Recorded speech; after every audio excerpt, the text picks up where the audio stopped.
E, assim, quando a gente discutiu sobre o tema, Conrado, antes mesmo de falar sobre o assunto, eu acho que eu preciso fazer um registro, que eu sinto muito orgulho disso.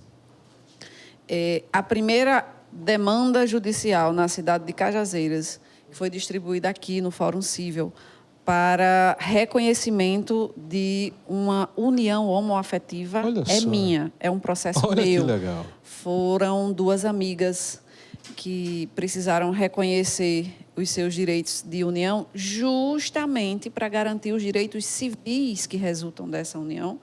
E esse primeiro processo aqui da comarca foi um processo em que eu fui advogada e eu tenho muito orgulho de falar sobre isso. Então, realmente, o tema é palpitante e vamos a uma tarde de diálogo e de conversa boa, com certeza. Sem sombra de dúvida. Tatiana, em 2011, o Supremo Tribunal Federal já discutiu esse tema, né? Já. De certa forma, já é aprovado o casamento homoafetivo aqui no Brasil. Vamos lá. O tema é polêmico porque, a bem da verdade, nós não temos nenhuma legislação específica, letra de lei claramente dizendo é permitido ou é proibido, certo? O que há, logicamente, é o nosso texto constitucional dizendo que o casamento é a união entre duas pessoas. O nosso texto legal normativo hoje diz que o casamento é a união entre duas pessoas e o STF bateu o martelo sobre essa interpretação, deixando muito claro que, para resguardar, inclusive, os direitos fundamentais que estão lá no comecinho da Constituição, que diz que duas pessoas são iguais em direitos neste país, todos nós somos iguais em direitos e deveres.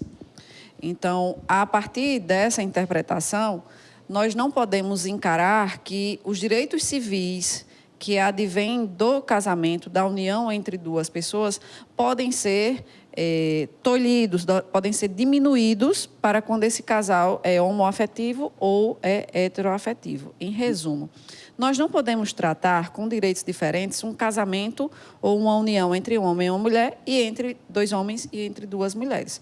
Porque, no final das contas, todos nós somos cidadãos, estamos garantidos e resguardados pela nossa Constituição.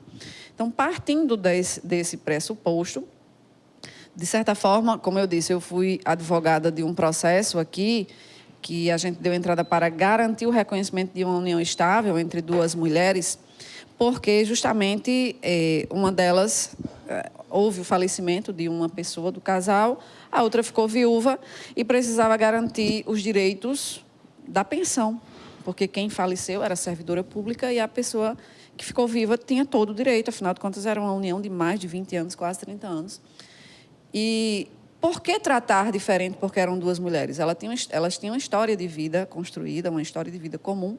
Por que não ter o direito só porque eram duas mulheres? Se fosse um homem e uma mulher, não teriam direito? Sim.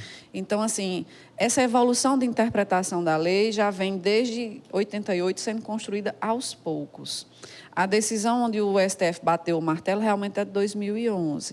Mas isso vem sendo construído numa evolução. Inicialmente, foi reconhecida a possibilidade de que esses casais pudessem registrar em cartório o seu contrato como união homoafetiva, um contrato de união estável. E, até posteriormente, ser permitido o casamento mesmo, literalmente falando, casamento civil no cartório.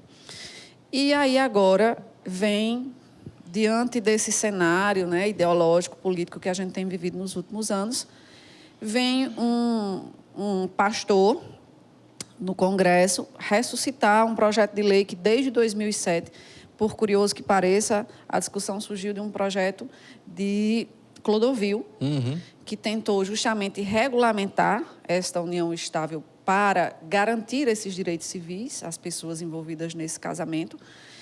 E, em prol do que se pretendia proteger, houveram outros projetos de emenda rediscutindo o assunto e hoje nós temos efetivamente em votação. Só tranquilizar a nossa amiga Priscila que o retrocesso ainda não está sacramentado. E deixar bem claro aqui, para quem está em casa entender, que ainda não é uma proibição, tá? Não há proibição no país para casamentos homoafetivos. Há um projeto de lei em discussão no Congresso. Esse projeto passou numa primeira votação, porque lá dentro do Congresso são várias sessões, são várias câmaras discutindo, né? A sessão essa que aprovou, inclusive, foi a a comissão da Previdência, Adolescência, Infância, Isso. Juventude e tal. Então, esse projeto ainda vai passar por outras comissões, por outros debates, e a gente acredita piamente que, quando chegar no debate, a principal comissão de debate de projetos de lei é a comissão que avalia justamente a legitimidade, a constitucionalidade da lei. A gente acredita que não passa dessa comissão. Por quê? É pouco provável, né, que ela vá muito longe. Porque ela tem... Esse projeto de lei, apesar de todas as justificativas que se apresentaram, ela tem no seu nascedouro, juridicamente falando, ela tem uma letra morta, porque ela está contra a Constituição. O meu temor dessa discussão toda é que a gente caia naquela mesma ladainha que a gente falou na semana passada.